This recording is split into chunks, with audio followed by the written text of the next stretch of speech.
Ya tenemos la visión, ¿verdad? Y el audio, jóvenes. Sí, doctor. Ya, entonces vamos a empezar. El sistema límbico.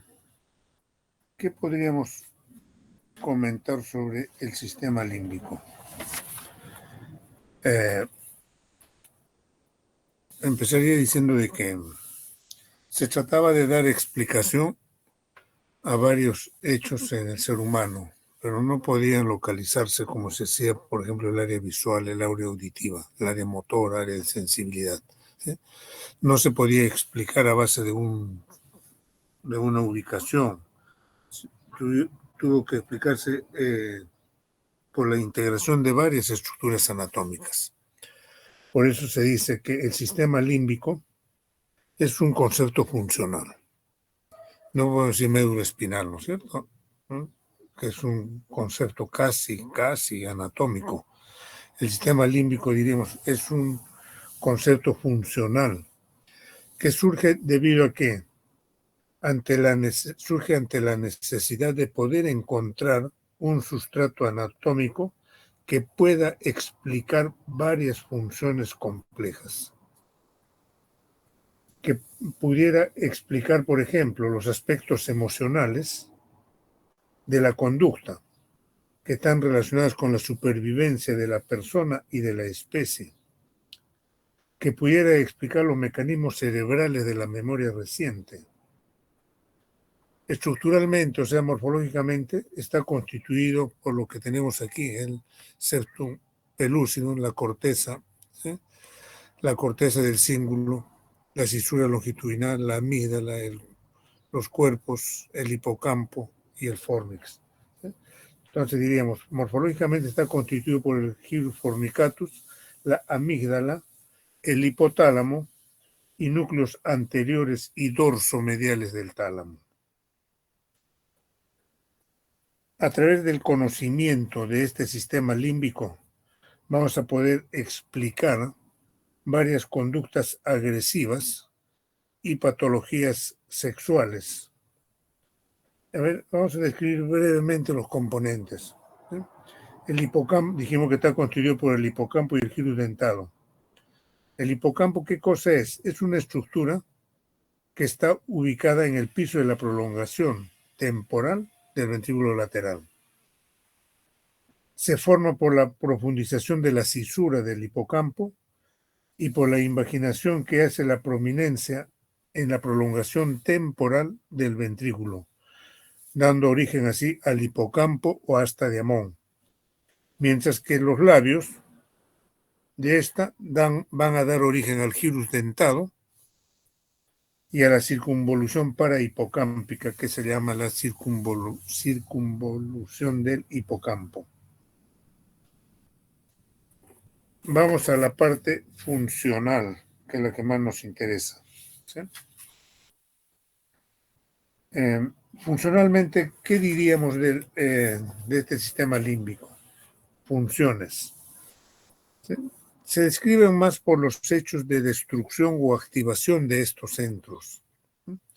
Dice, por ejemplo, la ablación, o sea, la destrucción en forma bilateral de las porciones anteriores de los lóbulos temporales, da origen a lo que se denomina un síndrome de Kluver-Bucy. Ojo, la destrucción bilateral de los lóbulos, de la porción anterior de los lóbulos temporales, da lugar a lo que se denomina un síndrome de Kluver-Bucy. Esto es hecho en los animales, en animales de experimentación, lo cual sucede también en el ser humano. ¿Sí? ¿Qué sucede cuando se interviene sobre estas estructuras ocasionando daño? Se va a presentar un apetito voraz, se va a presentar manifestaciones de hipersexualidad, de docilidad y pérdida de la memoria reciente. Desde el punto de vista anatómico, este tipo de operación, ¿qué significa? Significa la extirpación del uncus, la extirpación de la amígdala y la porción anterior del lóbulo temporal y parte del hipocampo. O sea, el daño de estas estructuras ocasiona lo que se denomina el síndrome de Kluver-Bucy, que tiene como manifestaciones apetito aumentado, hipersexualidad, docilidad y pérdida de la memoria reciente. Cuando se estimula estas zonas, ¿qué se ha notado? Se ha notado agresividad. La estimulación de la amígdala hace que el animal se torne agresivo y la agresividad cesa cuando cesa la estimulación de esta zona. ¿Qué otra función, qué otra se nota? ¿Sí? La mansedumbre o docilidad que aparece cuando se extirpa la amígdala, o sea, como componente del síndrome de Kluver-Bucy, indica que la conducta agresiva es mediada a través de la amígdala. En un animal íntegro, intacto, la conducta agresiva puede ser inhibida o disminuida estimulando el área septal. Se han realizado experimentos para demostrar una de las ventajas de las ciencias biológicas, la experimentación, ¿sí? Cuando tú puedes demostrar lo que estás afirmando. Y lo que se afirma se apoya en estos experimentos, ¿sí? Se trabajó en colonias de monos. Usted sabe que en estas colonias hay un mono dominante, ¿no es cierto? Que es el mono jefe o líder. A este mono jefe se le estimulaba el área septal, reduciéndose su conducta agresiva. Si la estimulación se hacía por mucho tiempo, por varios días, los otros monos, ¿sí?, de la colonia percibían el cambio de conducta del jefe, le perdían el miedo, invadían su territorio y hasta le quitaban parte de su comida. En suma, el mono jefe perdía el liderazgo de la colonia y al dejar de estimularse el área septal, el mono recuperaba su antigua posición dentro del grupo.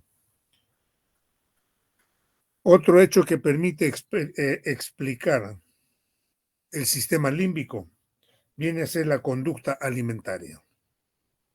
El hipotálamo posee un centro fagógeno o del hambre, que es la zona lateral, y un centro de la saciedad, que es el núcleo ventromedial. La zona lateral del hipotálamo funciona tónicamente. Quiere decir que de una manera constante está despertando el deseo de comer. En tanto que el funcionamiento del núcleo ventromedial del hipocampo es fásico, funciona por momentos, y este funcionamiento periódico está supeditado a la concentración de la glicemia o la concentración de glucosa en sangre. Cuando el nivel de glucosa sube, tal es el hecho después de comer, se activa el núcleo ventromedial y va a inhibir al centro del hambre, a la zona lateral. Lo opuesto, cuando la glucosa disminuye, el núcleo ventromedial deja de funcionar. Por lo tanto, el centro del hambre queda desinhibido y en consecuencia surge la necesidad de comer. Aunque la regulación del hipotálamo del hambre depende de la interacción de estos dos centros, es evidente la conducta alimentaria del ser humano. Es decir, la serie de medidas o pasos que damos para satisfacer esa necesidad depende en el ser humano de otros factores que son mediados por la amígdala y sus conexiones. Por el hecho de que la amígdala interviene en la conducta alimentaria, queda demostrado porque su estimulación provoca movimientos como de lamer, morder, masticar, oler, mientras que su extirpación provoca un apetito voraz. Ya lo manifestamos en el síndrome de Kluver-Bucy. Esto revela pues que de alguna manera el complejo amigdalino con sus conexiones están mediando influencias que controlan constantemente la conducta alimentaria. Otro hecho que permite explicarse a través del funcionamiento del sistema límbico, ¿sí?, es la conducta sexual. La estimulación del área preóptica del hipotálamo del mono ocasiona erección y eyaculación. Al suspenderse la estimulación, la erección termina. Dicha erección no es simplemente un fenómeno vegetativo periférico, sino que va acompañada de la respectiva motivación y de la experiencia subjetiva correspondiente.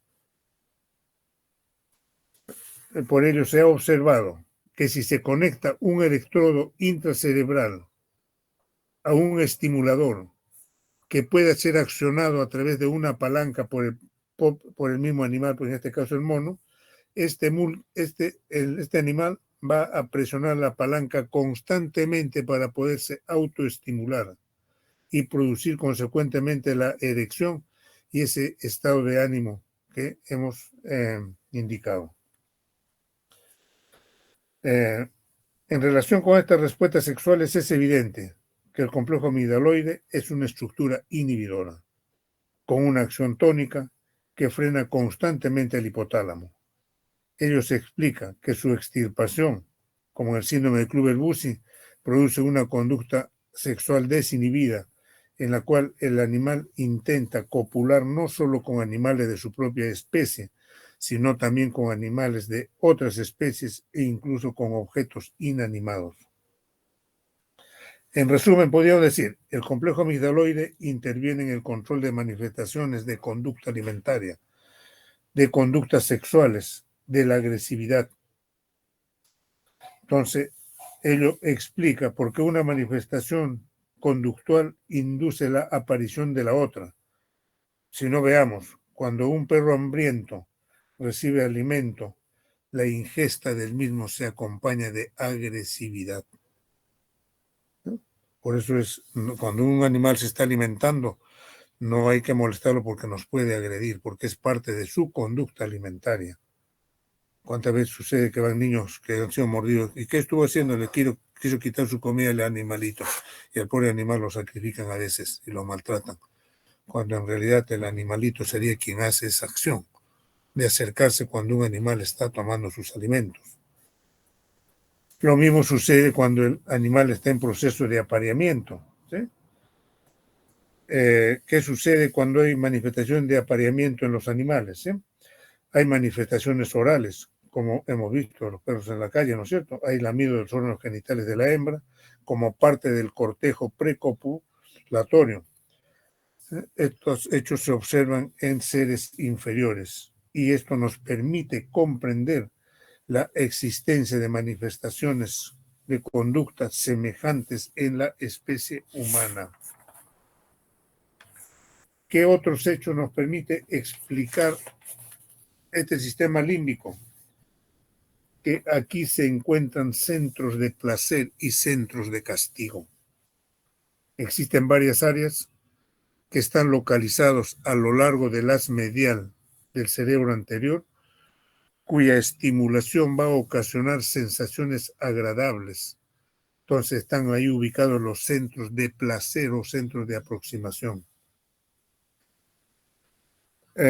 Por experimento se ha visto que un animal tiende a autoestimular estos centros del sistema límbico si el electrodo se conecta a un estimulador que puede ser accionado por el mismo animal. ¿Sí? Una de las áreas que se ha estudiado más es precisamente el área septal. Se ha observado que una rata puede autoestimularse su propio cerebro con una frecuencia de 8.000 veces por hora hasta quedar exhausta. Para que esto ocurra es indudable que cada estimulación se venga a constituir en un reforzamiento positivo de autoestimulación. Estas sensaciones de placer no se acompañan siempre de fenómenos vegetativos periféricos. Los centros de placer reciben también como nombre centros de recompensa primaria. También, en contraposición a lo que estamos narrando, se ha encontrado que existe áreas localizadas en la región periventricular del hipotálamo medial, cuya estimulación induce al animal a retirarse de la palanca para no volverla a tocar de nuevo. Estos son, ¿qué cosa? Los denominados centros de evitación o centros de castigo. Estos son centros de reforzamiento negativo. ya que los animales de experimentación aprenden más fácilmente a resolver problemas a fin de evitar esas estimulaciones. Podemos concluir en esta parte que estos centros de recompensa o de evitación juegan un papel muy importante en el proceso de aprendizaje. Y se demuestra que aprendemos más fácilmente cuando hay una recompensa de por medio, o sea, hay un reforzamiento positivo. O alumnos que dicen, yo quiero ser un excelente profesional, y por eso esa es su motivación. ¿Sí? O los otros, ¿sí? Cuando el padre o el apoderado le dice, si no pasas de año te voy a retirar de la universidad. Entonces, ese viene a ser un reforzamiento negativo. Estudia para evitar el castigo. Entonces, una vez más diríamos que el sistema límbico, a través de la amígdala, controla los centros de aproximación y los centros de evitación. La estimulación de la porción medial de la amígdala se asocia con sensaciones de incomodidad o dolor, mientras que la estimulación lateral de la amígdala da complacencia, dando como resultado una sensación de bienestar y de relajamiento.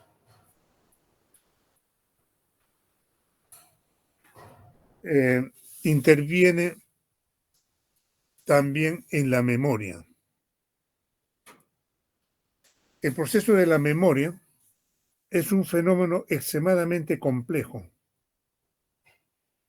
que se le ha abordado desde el punto de vista psicológico, anatómico, bioquímico y neurofisiológico. Podríamos decir en forma práctica que tenemos tres tipos de memoria: la memoria inmediata, la memoria reciente y la memoria remota. La memoria inmediata es la memoria que dura hasta 10 segundos, que viene a ser un fenómeno estrictamente cortical, que compromete las áreas de proyección y asociaciones respectivas. Memoria inmediata. Cuando le digo a alguien, ¿sabe qué marca el número 30, 40, 25? Marca 30, 40, 25. A los 15 segundos le digo, vuelve a marcar el mismo número y no se acuerda. Pero ¿cómo lo marcaste? ¿Sí? ¿Cómo te acordaste de ese momento? Porque solamente fue un fenómeno cortical. Y por eso, jóvenes, que a veces debemos repasar 2, 3, 4 veces lo que estudiamos. Pero si lo sabían, lógico que es un fenómeno en memoria inmediata. La memoria reciente, el otro tipo de memoria, ¿sí? Entonces la memoria inmediata dura hasta 10 segundos. Y la memoria reciente es una etapa intermedia en el proceso de consolidación de la memoria y se le considera como un periodo de transcripción cuya duración aproximada es de 20 minutos a 2 horas. Por eso hay que dormir después de estudiar y descansar. Ese tiempo es el requerido. Este tiempo requerido se acorta a medida que nos elevamos en la escala filogenética. Durante este lapso se produce la transcripción de la información presente en los circuitos neuronales corticales que actuaron en la memoria inmediata hacia una forma de registro macromolecular. Ayer dijimos que es un fenómeno, ¿no? ¿Sí? Los engramas, ¿verdad? Entonces, tiene que pasar a un registro macromolecular que quede más o menos en forma permanente, en la cual está interviniendo el RNA y la síntesis de proteínas. Justamente el hipocampo y sus conexiones son estructuras que intervienen en esta etapa de la memoria, ya que su destrucción bilateral provoca pérdida de la memoria reciente. El paciente conserva la memoria remota, pero no puede recordar lo que aprendió hace 10 o más minutos. Es también incapaz de memorizar la información que se le da después de la intervención quirúrgica. Esto no implica que las huellas o engramas se almacenen en el hipocampo. Parece más bien que el hipocampo, los cuerpos mamilares, los núcleos anteriores y dorso medial del tálamo y sus conexiones intervienen como un mecanismo que refuerza y perpetúa y da consolidación a los engramas en las macromoléculas neuronales. Doctor, ¿Sí? disculpe que le interrumpa. Disculpe, ¿está pasando las diapositivas? No. Ya, doctor. La diapositiva voy a pasar después. Porque esto es más que todo palabra, no es en escritura. De allí que cuando estos circuitos que he mencionado dejan de funcionar, uno olvida la información ofrecida, puesto que no se ha desencadenado el mecanismo encargado de consolidar los engramas. Esto se ha visto en pacientes alcohólicos. Los pacientes alcohólicos crónicos tienen una deficiencia severa de vitamina B1.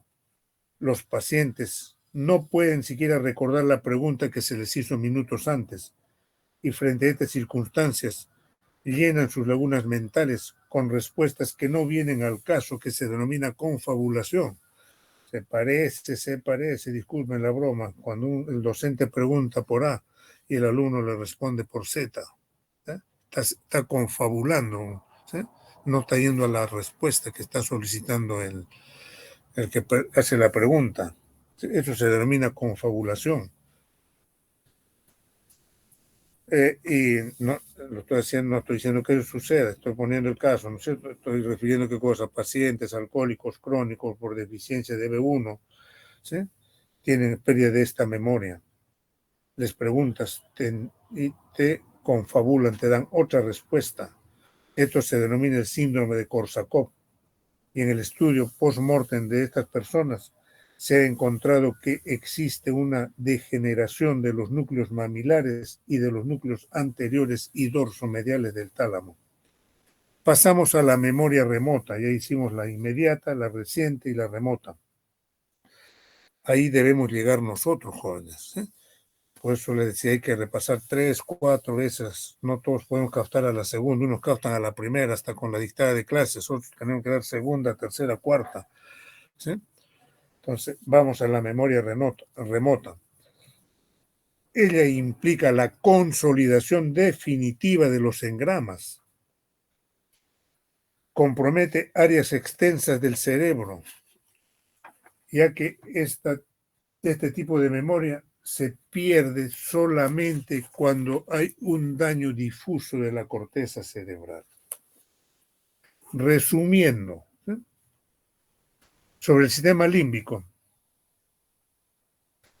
diríamos, ¿sí?, que la corteza límbica es como un anillo, ahí vemos, ¿sí?, que aparece, a diferencia del neocórtex. La corteza límbica posee fuertes conexiones con el hipotálamo y otras estructuras del tronco encefálico que juegan un rol importante en la integración de la expresión emocional.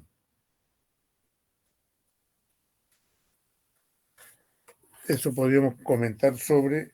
Ahora vamos a lo que está escrito. Vamos, sus componentes del hipotálamo.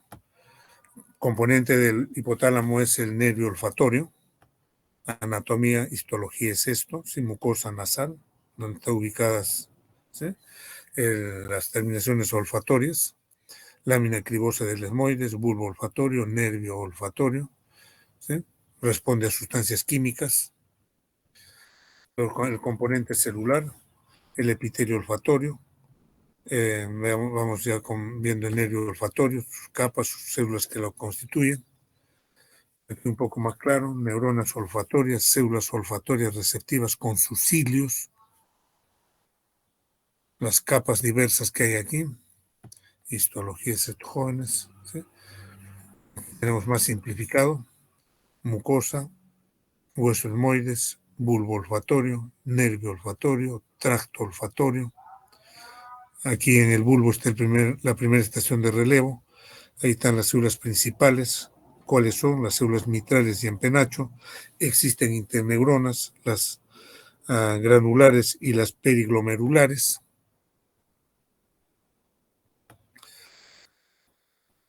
Anatomía. La cintilla olfatoria. Hay una parte lateral y una parte medial. La parte lateral va a la circunvolución olfatoria lateral. la región piriforme y parte córtico-medial del complejo nuclear amigdalino. Luego tenemos la estrella olfatoria medial, que va a ir hacia la área subcallosa y la circunvolución paraterminal. El cintillo olfatorio es una banda de sustancia blanca, va a penetrar en la sustancia perforada anterior y se divide en estrella olfatoria lateral y medial y lateral. ¿Qué cosa hace la vía olfatoria? En resumen, recoge las sensaciones olorosas y las va a conducir a los centros cerebrales. Está relacionado con el sentido del gusto. La primera neurona está ubicada en el área olfatoria de la mucosa nasal. La segunda está ubicada, son las células mitrales y en penacho están ubicadas donde en el bulbo olfatorio. Luego viene la estrella olfatoria lateral, constituido por axones de las células mitrales. Va a finalizar en el lóbulo piriforme y en el núcleo córtico medial del núcleo amigdalino. Esta es la corteza olfatoria primaria, donde termina en el área 28 de Brodmann, es la denominada corteza entorrinal, se comunica con el hipocampo y la corteza órbitofrontal. Resumen, corteza olfatoria, áreas 28-34, la 28 se corresponde con la corteza entorrinal y la 34 se corresponde con el uncus. ¿Cuál es su función de esta corteza? Comportamiento de respuesta al reconocimiento de olores. Se usa también para adquirir y recuperar recuerdos. La lesión de estas estructuras del uncus y de la corteza ocasiona alucinaciones olfatorias generalmente de carácter desagradable. La corteza olfatoria primaria, ¿sí? Localización donde en la punta del lóbulo temporal incluye la corteza piriforme, área periamigdaloide, función discriminación de aromas, recibe aferencia de la estrella olfatoria lateral, el daño o irritación o estimulación de esta corteza olfatoria primaria ocasiona alucinaciones por lo general desagradables y que suelen preceder a los ataques epilépticos. Ocurre a menudo cuando se lesiona el uncus. Casi en repetición, el área 34 de Brodmann se localiza en el uncus y el 28 en la corteza entorrinal. Interviene en los comportamientos de respuesta al reconocimiento de olores. Se usa también para adquirir y recuperar. Las lesiones ocasionan alucinaciones olfatorias. Resumen, ¿dónde está su receptor? ¿Sí? De la vía olfatoria. En los cilios olfatorios de vesíbulos olfatorios. Ahí está su receptor. La primera neurona, ¿dónde está? ¿Sí? En el epitelio olfatorio. ¿Quiénes son las células olfatorias? ¿Cómo son? Bipolares. La segunda, ¿dónde está? Son las células mitrales. ¿Dónde están? En el bulbo olfatorio. ¿Cuál es la vía? Es la vía del tracto olfatorio, que tiene un componente medial y un componente lateral. ¿Dónde es su corteza? En la corteza olfatoria, en las áreas que hemos mencionado. Ahí está el lóbulo límbico. El circuito de Papez es otro concepto funcional que permite explicar los fenómenos que hemos narrado anteriormente. El sistema límbico está compuesto, dice, por un conjunto de estructuras cuya función está relacionada con las respuestas emocionales, aprendizajes y memoria, nuestra personalidad, nuestros recuerdos. En definitiva, el hecho de ser como somos depende en gran medida de nuestro sistema límbico. Lógico, si está manejando nuestra memoria, está manejando nuestro aprendizaje, está manejando nuestras emociones, nuestra personalidad, nuestros recuerdos. Los componentes ya mencionamos: amígdala, tálamo, hipotálamo, hipófisis, hipocampo, área septal, compuesta por el fornis y cuerpo calloso y fibras de asociación, la corteza órbitofrontal y la circunvolución del cíngulo. El hipocampo, por la forma de caballito de mar que tiene, por eso se denomina así, ¿sí? Las capas que tiene ese hipocampo: polimorfo, piramidal, molecular, granular. El hipocampo está formado por 3 regiones: el hipocampo girodentado, y el subículo, que corresponde al área del giro parahipocampal donde descansa el hipocampo y el giro dentado, ¿sí?, constituido por la fasciola cinerea. El inducio cris sobre el cuerpo calloso está ubicado. El giro dentado o giro abollonado consta de 3 capas. La capa de giro dentado está dispuesto en una configuración en forma de U o en forma de B. El giro dentado, su capa molecular se continúa con el hipocampo. La granulosa, constituida por células granulosas pequeñas, axones, forman el sistema de fibras musgosas, y la polimórfica incluye las piramidales y las células en canasta. Esto no es más que todo anatomía. Esto también es anatomía, jóvenes. Así el funcionamiento ya se los he indicado, ¿no? Los componentes del hipocampo.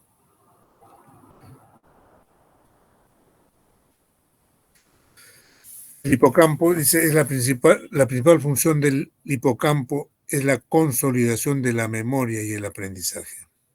Una lesión en esta zona produce amnesia anterógrada, o sea, los acontecimientos ocurridos después de la lesión, afectando así a los recuerdos de hechos específicos, pero no afecte el aprendizaje de nuevas capacidades o habilidades. Por ejemplo, una persona dice podría aprender a montar en bicicleta después de la lesión, pero no recordará haber visto nunca una bicicleta.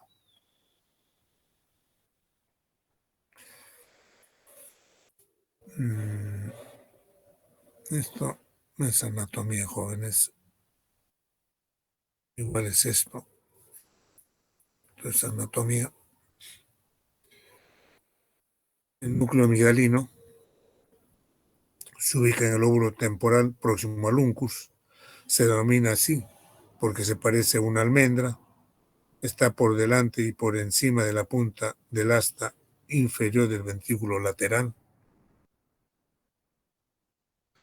Funciones del sistema límbico, ¿sí? Su neocorteza del sistema límbico tiene un nivel controlador que permite regular las respuestas según los patrones que hayas aprendido socialmente y los hayas aceptado. Por eso tenemos distintos comportamientos. La amígdala, nivel controlador, da un significado al estímulo y selecciona la respuesta adecuada. El hipotálamo tiene un carácter ejecutivo. Se expresa a través de la conducta, a través de las respuestas endocrinas, respuestas motoras y respuestas viscerales. Casi en resumen, diríamos, responsabilidades o funciones del sistema límbico.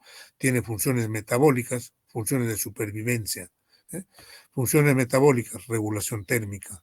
Funciones vegetativas, funciones reproductivas.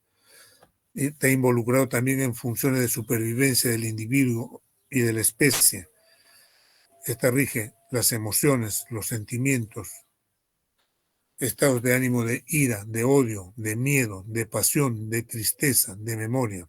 El hipotálamo, que está encargado de la homeostasis del organismo en el desarrollo neuroendocrino y control del sistema nervioso autónomo. La amígdala, de que se encarga de las emociones y la conducta. El hipocampo, de que se encarga, ¿sí?, del desarrollo de la memoria. No tienen funciones exclusivas, sino coordinadas. Función del sistema límbico, esto es lo que ya les he narrado más o menos, se ha experimentado con animales. Existen determinadas zonas límbicas, zonas de placer, zonas de aversión, zonas de rechazo. Listo, jóvenes, esa es la primera parte. En un momento pasamos a la...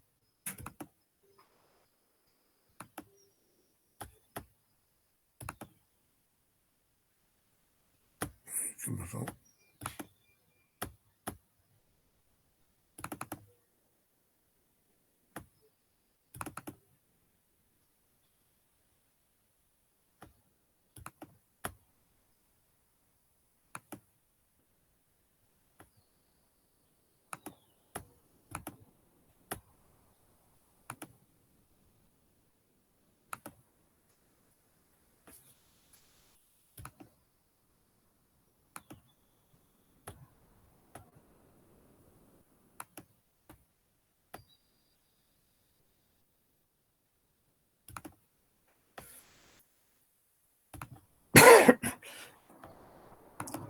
Ya tenemos la imagen, jóvenes, ¿verdad?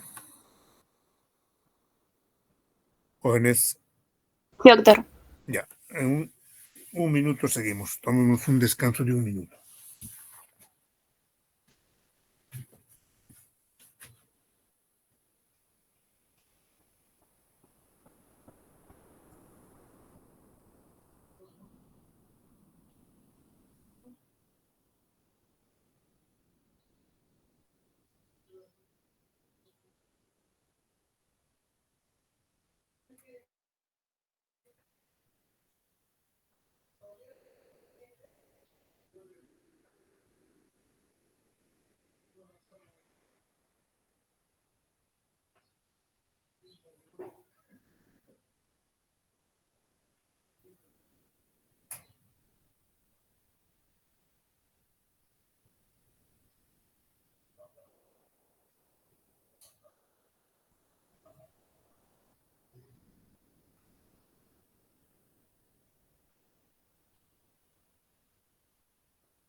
Listo, muchachos, vamos con la parte última. Mucosa olfatoria.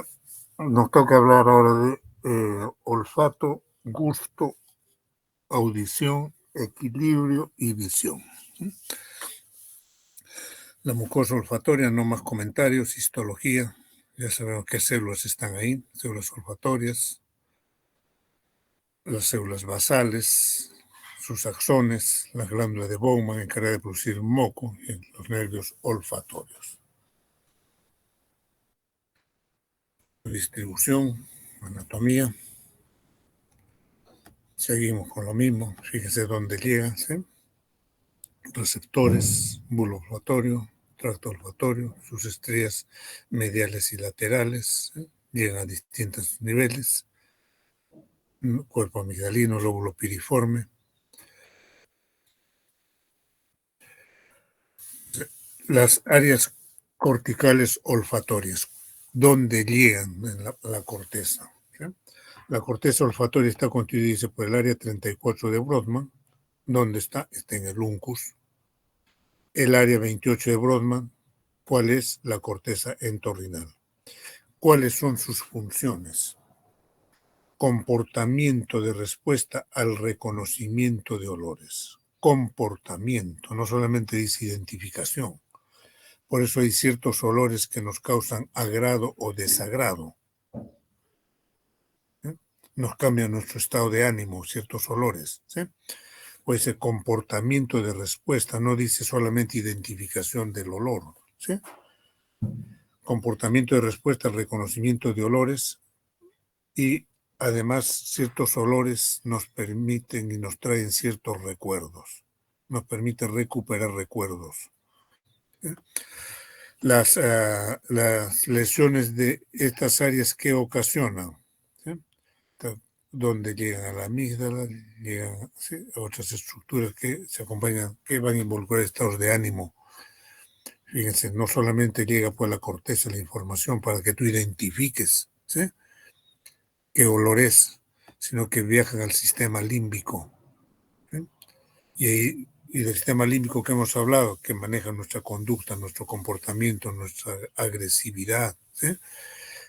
Las lesiones de estas estructuras que ocasionan alucinaciones olfatorias desagradables, generalmente en las epilepsias que se preceden de estas alucinaciones olfatorias. El paciente antes de entrar en epilepsia refiere ya a sentir malos olores y el paciente al sentir esos olores ya sabe que le viene no siempre la epilepsia, ¿sí?, el acceso de epilepsia, no siempre, pero en la mayoría de veces se precede por olores desagradables, que son alucinaciones olfatorias.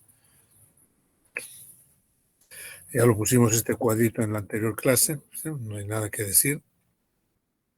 La corteza olfatoria, primaria o lateral, ¿sí?, está constituido por el área piriforme, giro olfatorio lateral, periamigdalino, unco del hipocampo, y las áreas secundarias son las que nos permiten identificar. Yo puedo percibir el olor a manzana, ¿no es cierto? ¿Sí? Pero ¿quién me va a decir que es una manzana? El área secundaria. El área secundaria es la que te permite decir ese olor se corresponde a una manzana, se corresponde a una piña, ¿sí? Porque cuando hay lesión de esta, tú puedes decir, ¿estás sintiendo olor? Sí, estoy sintiendo un olor. ¿Sí? Pero ¿a qué cosa es ese olor? No sé, cuando tienes lesión de esto. Pero cuando está íntegro esto, sí, estoy sintiendo un olor correcto. ¿Y qué olor tiene? A manzana. Ya usaste esta parte. Es como en la visión. ¿Qué cosa estás viendo? ¿Sí?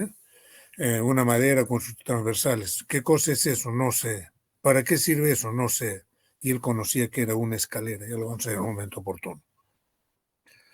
Entonces, en resumen, también ya pusimos esto, donde está la primera, segunda neurona y las vías. Pasamos a la parte de las papilas gustativas. El gusto. ¿Sí? La lengua, nuestro órgano donde están ubicados los receptores. Hay receptores para el salado que están en la punta y la parte lateral de la lengua. El ácido que está, los receptores que... Eso no quiere decir que estas partes no perciban ácido, sino que estas áreas perciben mejor el ácido, la punta de la lengua el salado, el dulce la misma punta. En la parte de la base percibe el dulce, pero no lo hace con la característica que lo hace la punta. El amargo está especializado en la parte posterior y el umami en la parte media de la lengua. Y vemos que nos vemos al espejo y vemos que nuestra lengua pues no es uniforme, ¿no es cierto? Vemos que hay papilas de distinta forma, las papilas filiformes, las papilas fungiformes, las papilas foliadas, las papilas caliciformes. Vemos más atrás hay una amígdala lingual, hay una amígdala palatina, ¿sí? Ahí tenemos una papila gustativa, ¿sí? Fíjense, ahí está el poro gustativo. Ahí están las microvellosidades de la membrana apical. Aquí están las células receptoras con sus cilios, ¿sí?, que están saliendo por el poro gustativo. Las células basales, las que van a servir para regenerar a las fallecidas, tanto de las células receptoras como las células de sostén, y están rodeadas por las células epiteliales. Entonces, esto es una papila gustativa. ¿Cuáles son las vías? En la lengua, diríamos, existen tres porciones. Las sensaciones del tercio anterior son conducidos a través del séptimo paracraneal. lo de la parte intermedia por el noveno, y la parte posterior de la lengua lleva la información el décimo par. Van a llegar al núcleo del tracto solitario, ¿eh? Van a llegar ¿a dónde? Al núcleo posteromedial del tálamo, y ahí van a la corteza y vas a identificar tú los sabores. Tiene otra vía, que estos también van al núcleo parabraquial, a la amígdala, ¿sí? Comprometiendo ya el sistema límbico. Puede tener los sabores, nos traen recuerdos de agrado, de desagrado. La vía óptica, aquí tenemos el ojo, la retina, la dividimos en retina nasal y retina temporal, lo mismo que en el otro ojo. De ahí nace el nervio óptico. Este nervio óptico entonces me está trayendo información de la retina nasal y temporal. Sigue el orden. La información que viene de la retina nasal, ¿sí? Fíjense, llega al quiasma óptico, se cruza al otro lado. La información que estaba llevando información de la retina temporal no, empezó del lado izquierdo y sigue por la cintilla óptica del lado izquierdo. ¿Sí? Igual sucede aquí, ¿sí? En este, ¿sí? La retina nasal se cruza hacia el otro lado, la temporal no, se va por este otro lado, ¿sí? Entonces la vía óptica llega al cuerpo geniculado lateral, del cuerpo geniculado lateral, ¿sí? Ahí donde está otra neurona, salen las radiaciones ópticas que van rumbo hacia la corteza visual. Entonces indicamos, la vía óptica es la vía de transmisión de los impulsos nerviosos que van desde la retina hasta la corteza cerebral a través del nervio óptico. Las células receptoras, ¿quiénes son? Son los conos y son los bastones que están en la retina, que van a transformar esa energía electromagnética, la energía lumínica, en impulsos nerviosos. La retina tiene varias capas, ¿sí?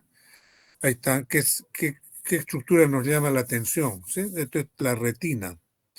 Hay los conos y están los bastones, ¿sí? Esto es la retina, es un pigmento, ¿sí?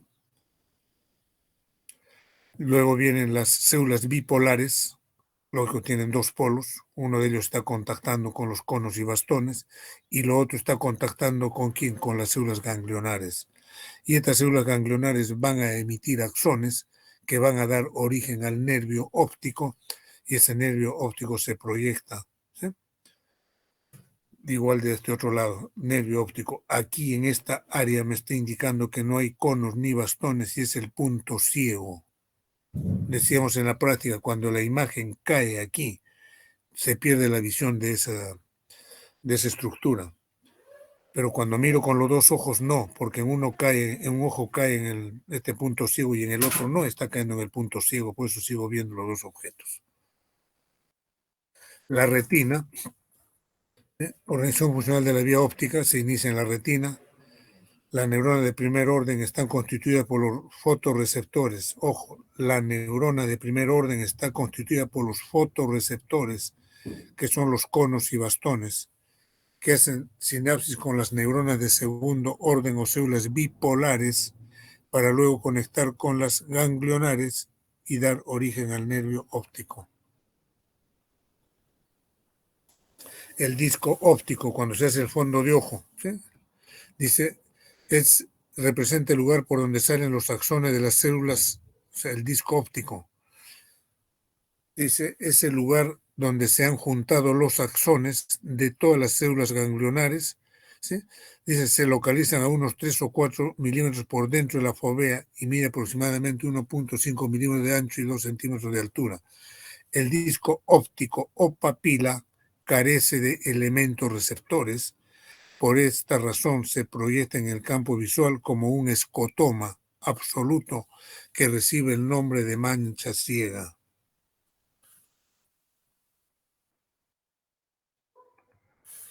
El quiasma óptico es una estructura ovalada que mide aproximadamente 12 milímetros de ancho por 8 de largo y unos 4 de alto. Se ubica en la porción antero-inferior del tercer ventrículo. Está sobre el cuerpo del esfenoides y por encima de la silla turca, a una distancia de 5 a 10 milímetros de la hipófisis. Está constituido por la decusación de las fibras nerviosas que provienen de ambos nervios ópticos.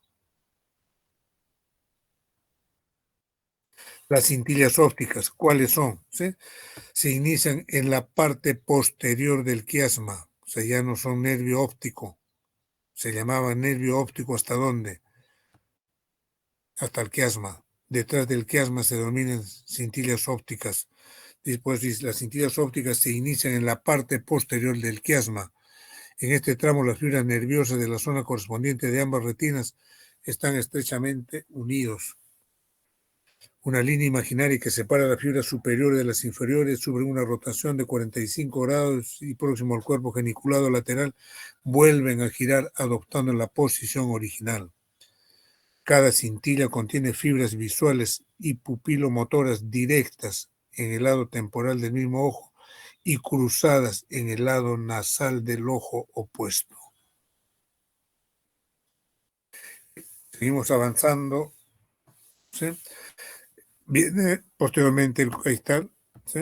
Nervio óptico, quiasma óptico, ¿sí?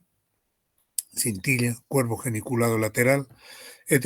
En esta estructura terminan las fibras aferentes de la vía óptica anterior. Las fibras homolaterales se separan de las contralaterales y terminan en capas separadas. Aquí hay 6 capas de células grises. Las retinianas cruzadas terminan en la capa 1, 4 y 6 y las directas en las capas 2, 3 y 5. Las fibras maculares terminan en una zona amplia en las capas 4 y 6 y las 3 y 5, las capas 1 y 2 reciben solo fibras de la retina periférica. Fíjense cómo se sigue manteniendo el orden. Las fibras no se cruzan. Pues dice, las imágenes tienen una distribución retinotópica cuando se proyectan ahí el cuerpo geniculado. Detrás del cuerpo geniculado vienen las radiaciones ópticas. ¿Dónde está aquí el cuerpo geniculado? ¿Eh? Aquí está. ¿Qué cosa viene aquí? Las radiaciones ópticas. Se componen, ¿sí? Se originan en las capas del cuerpo geniculado lateral. Estas fibras, o sea, las radiaciones se abren en forma de abanico, rodean el asta temporal del ventrículo lateral. Las fibras que representan la retina superior se dirigen hacia atrás, siguiendo un trayecto casi directo hacia la corteza estriada. El reflejo fotomotor ya lo habíamos conversado en la práctica, ¿sí? Puede ser directo o consensual. ¿Sí? ¿Qué cosa es? Es la contracción del músculo constrictor, situado en forma circular alrededor del orificio de la pupila. Se debe a una acción parasimpática frente a un estímulo luminoso. Es directo y consensual. Lo explicamos en las prácticas, el reflejo fotomotor, explicamos por qué la lesión del nervio, ¿sí? De un ojo puede dar presencia o ausencia de los reflejos, ¿sí? Y por qué la iluminación, pese a que aquí está cortado el nervio, ¿sí? Recordemos un momento, si en este ojo tú seccionas el nervio óptico, decía qué cosa, el reflejo fotomotor estaba presente aquí, sí, no recuerden. ¿Estuvo presente el reflejo aquí, sí o no? ¿Eh? Después cuando cambiaba, la luz la ponías a este ojo, pese a que aquí había sección del nervio, decía hay reflejo fotomotor directo y también hay reflejo fotomotor consensual. ¿Por qué? Porque el lesionado es este, bueno, no es la vía que va a dar la miosis de este ojo.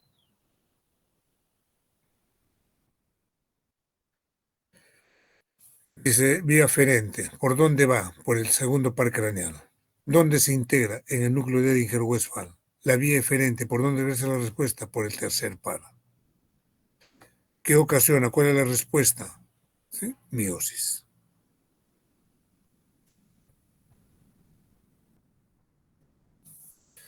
Esto ya lo comentaba, ¿no es cierto? Reflejo fotomotor, otra manera de verlo, ¿sí? Aquí pones la luz.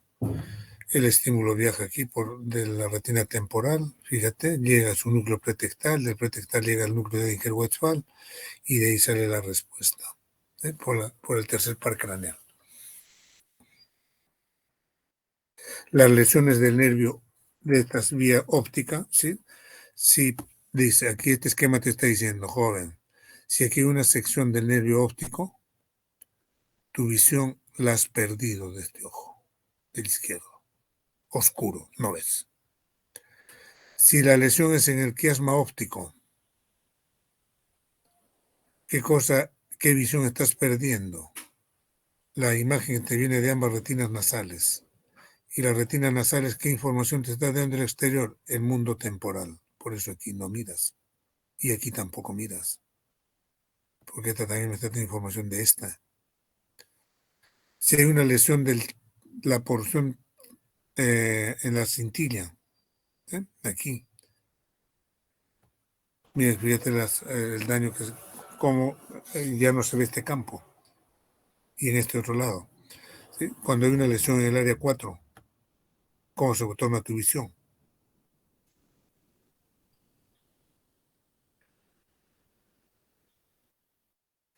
Ahora, alteraciones de la visión. El ojo, ¿por qué es un juego de lentes? ¿Sí? El cristalino va cambiando su esfericidad. ¿En la idea de qué? En que la imagen caiga en la retina. Puede suceder que la imagen cae antes de la retina y detrás de la retina. ¿Sí? Nuestra visión va a ser una visión borrosa. Entonces, ¿qué sucede en la hipermetropía? En la hipermetropía significa que por X razones puede ser que tu ojo ha crecido más en forma vertical, no ha crecido en horizontal. ¿Qué sucede? Por eso en la adolescencia generalmente empezamos a usar lentes, porque nuestro ojo no crece simétricamente. ¿Sí? Creció más hacia lo largo o creció más hacia los polos. Y ya no enfocamos bien las imágenes. En la hipermetropía, ¿qué significa? ¿Sí? Que la imagen se está formando detrás de la retina.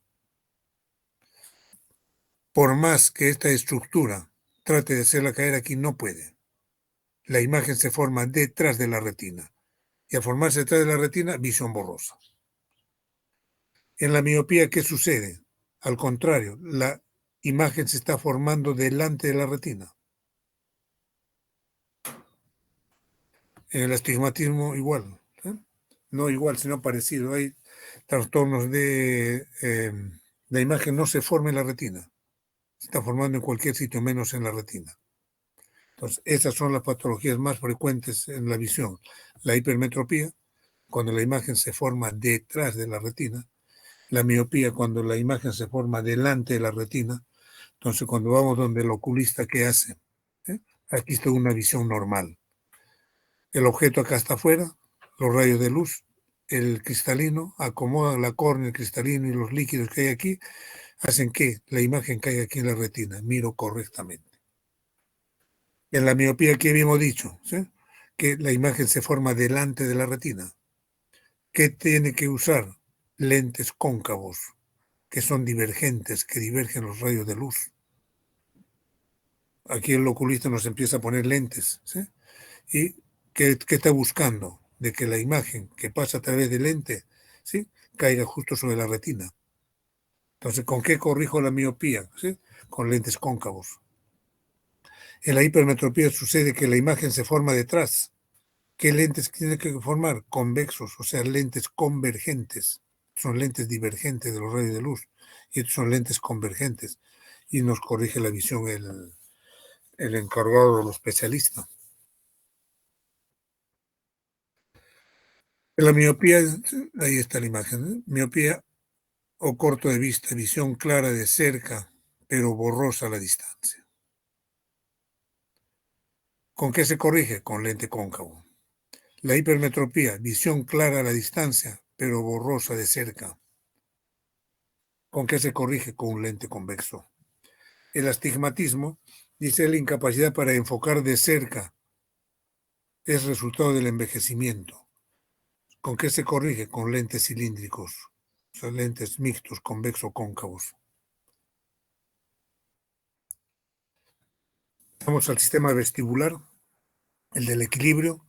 Dice, está constituido por 3 conductos semicirculares, ¿sí? 3 ampollas. ¿Qué cosas son los ampollas? Son los agrandamientos de los conductos cerca del utrículo. 3 crestas ampulares que están ubicadas dentro de las ampollas. el utrículo, donde las ampollas se juntan, el sáculo y dos máculas, una en el utrículo y otra mácula en el sáculo. Ahí está el laberinto óseo que está empotrado en el hueso temporal, están los conductos semicirculares, el vestíbulo y conductos semicirculares pertenecen al equilibrio. Ahí está la cóclea encargada de la audición. El cóclea se relaciona con el órgano de la audición, el oído. El vestíbulo y conductos pertenecen al equilibrio. El laberinto óseo, ¿sí? Tiene los conductos semicirculares. El laberinto óseo está la cóclea, conducto auditivo interno. El laberinto membranoso, componente del laberinto vestibular, conductos semicirculares, laberinto coclearo membranoso, líquido que encontramos endolinfa y perilinfa, y ahí están los canales semicirculares. Ahí está un corte transversal, donde vemos por unos circula perilinfa y por otros circula endolinfa. Vamos por los conductos semicirculares. ¿Sí? ¿Qué son? Dice, son 3 tubos cilíndricos incurvados, situados en cada uno de los situados donde en los 3 planos espaciales y están abiertos hacia el vestíbulo y se comunican con él a través de 2 orificios, uno extremo, que es más dilatado, la ampolla, ¿sí? Donde están ubicadas las células sensoriales, el conducto semicircular anterior o superior, según otros textos, situados en relación al plano frontal, el conducto semicircular posterior, situado en relación al plano medial o sagital, y el conducto semicircular lateral u horizontal, situado en relación al plano horizontal. Luego encontramos el laberinto membranoso. ¿Qué cosa es? Es un conjunto de sacos y de conductos que están suspendidos al interior del laberinto óseo, que tienen endolinfa. Los conductos semicirculares membranosos se abren hacia el utrículo a través de 5 aberturas. El utrículo se comunica con el sáculo a través del conducto utrículo sacular, del que sale el conducto endolinfático. El utrículo y sáculo presentan áreas sensibilizadas, están los receptores, ¿sí? Están las máculas, están los receptores del equilibrio. El conducto endolinfático emerge a la fosa craneal posterior y forma el pozo ciego denominado saco endolinfático, donde se acumula el exceso de endolinfa.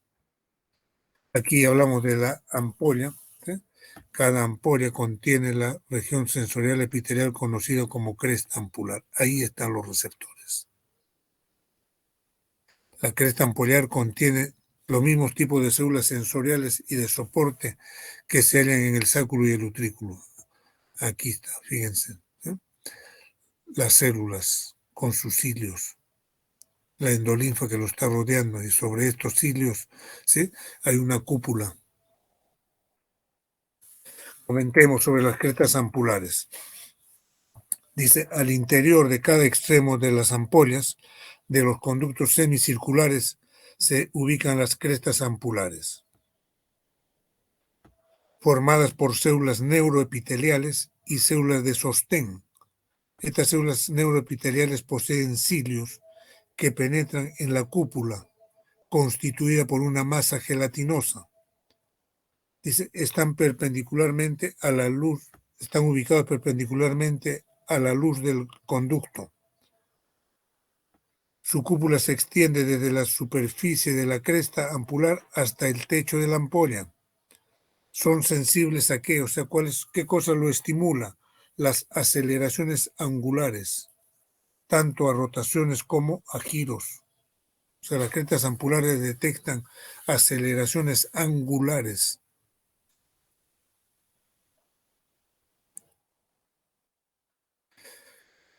Ahí está, ¿sí? Una cresta ampular, dice, es perpendicular al eje mayor del conducto.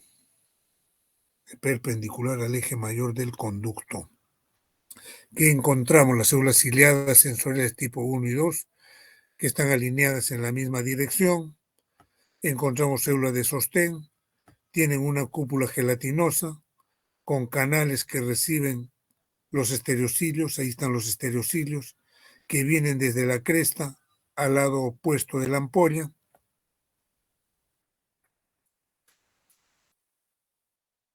Las máculas, ¿qué cosas son las máculas? ¿Sí? Son células ciliadas que tienen estereocilios, que son vellosidades pequeñas. Y esta célula ciliada dice, tiene estereocilios, que son, dice, vellosidades pequeñas, y tienen un sinocilio que es de mayor tamaño. Aquí vemos en los dibujitos, ¿no es cierto? Ahí hay uno de mayor tamaño. Este es el de mayor tamaño. ¿Sí? Se denomina sinocilio o quinocilio. Sobre la sustancia, sobre las células ciliadas se encuentra una estructura gelatinosa llamada la membrana otolítica y sobre esta se localizan los otolitos. Ahí está, ¿sí? ¿Qué decía? Células ciliadas sumergidas en una sustancia gelatinosa. En esta sustancia gelatinosa están los otolitos, ¿sí? Que son concreciones calcáreas.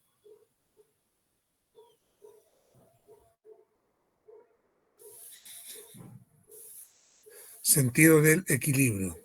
No solamente está comprometido pues, el oído, ¿sí?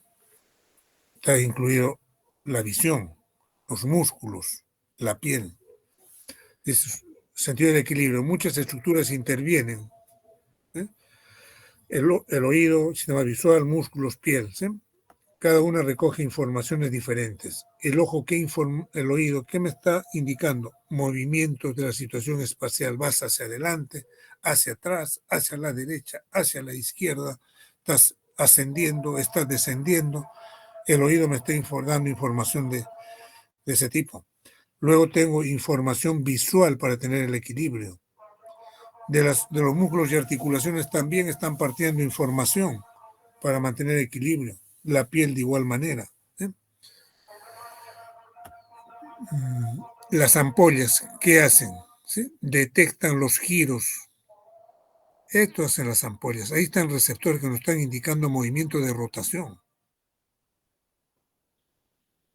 Entonces, en esta bailarina, ¿qué cosa estaría trabajando? Sus ampollas están trabajando intensamente.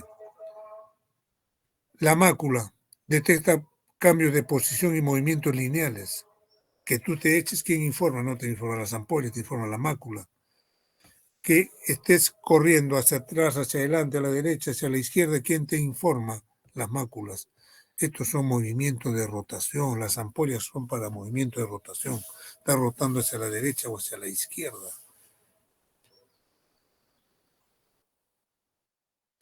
Ahora pasamos a la audición.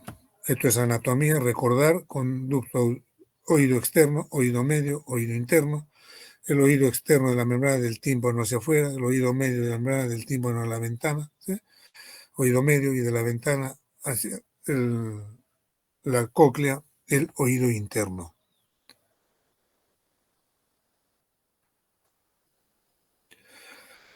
Ahí está el sonido, ondas mecánicas que van a impactar sobre la membrana del tímpano, estas empiezan a vibrar, ¿sí? Esa vibración la transmite, esa energía mecánica se va a ser transmitida al martillo, yunque y estribo. El estribo se va a comunicar con la ventana oval.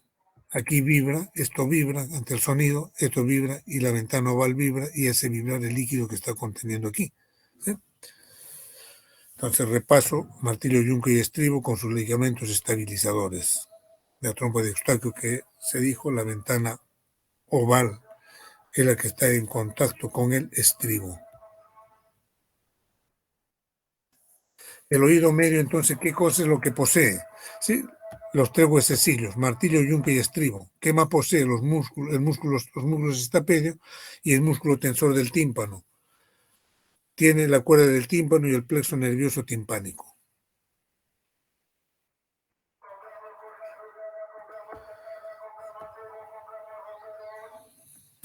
Audición, ahí están sus receptores, esto es equilibrio, recuerdan, ya lo hemos dejado. El oído interno, la cóclea, hablemos de la cóclea. La membrana basilar, dice, es una estructura compleja donde se produce la transformación auditiva. Sus propiedades mecánicas no son uniformes, cambian de manera continua. Entonces, la membrana basilar es una estructura compleja donde se produce la transformación auditiva. Si el caracol lo alargamos, tiene más o menos esta aparición. Fíjate el estribo. Se comunica con la rampa vestibular. Llega al helicotrema y se comunica con quién, con la rampa linfática. Hay una rampa media. Estas tres rampas están divididas por quiénes, ¿sí? Por la membrana de Reisner, entre la vestibular y la media. Y entre la media y la timpánica la membrana basilar. Y sobre la membrana basilar, ¿quiénes estaban? ¿Sí? Los receptores de la audición. ¿Sí? ¿Qué poseen estas estructuras? Endolinfa. En la rampa media hay endolinfa. Y en la rampa vestibular y la rampa timpánica, ¿qué existe? Perilinfa. Un corte transversal del caracol. Ahí está la escala vestibular, la membrana vestibular. Ahí está el receptor de la audición, ahí está el órgano de Corti. Aquí está la membrana basal. Dijimos que es la base, es el soporte para el órgano de Corti, el órgano de la audición. Un poco más claro este dibujo, ¿sí? Rampa timpánica, posee perilinfa. La rampa vestibular también posee perilinfa. La rampa media no posee perilinfa, posee endolinfa. Ahí están sus receptores. Ahí está su nervio. Ahí está su neurona, en el ganglio espiral. Te dibujo un poquito más claro, ¿sí? Las rampas. La rampa vestibular separada de la rampa media por la membrana de Reisner. La rampa media, ¿sí? De la inferior por la membrana basilar. Y fíjense, aquí está el órgano de Corti, con sus células ciliadas, su membrana tectorial. Aquí está el nervio auditivo, el nervio coclear. Dibujo bastante parecido al anterior. Reparos en esta membrana tectorial. Las células ciliadas, ¿sí? Ahí están sus cilios. La membrana basilar. Nervio coclear. Las vías, ¿cómo son las vías auditivas? ¿Sí? Aquí están los receptores en la cócleo. Van a los núcleos cocleares, ya nervio auditivo, núcleos cocleares. Cambian de posición, se van a la parte contralateral, llegan a la oliva superior, ascienden por el henisco lateral, llegan al cuerpo geniculado medial y de ahí a la corteza. Este es el trayecto que sigue la vía auditiva aferente. Fíjense, receptor, fíjense bien señores, ¿sí?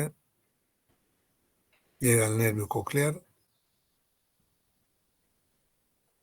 llega a los núcleos cocleares, dorsales, emite sus proyecciones hacia dónde, fíjense, ¿sí? Contralateral, al núcleo lateral, ¿sí? Del menisco, llega a los colículos, llega a la corteza del lado opuesto, y hay otras que regresan a la corteza de su mismo lado.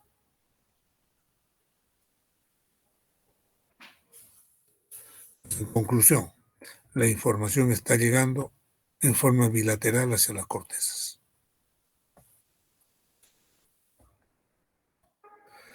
Listo, muchachos.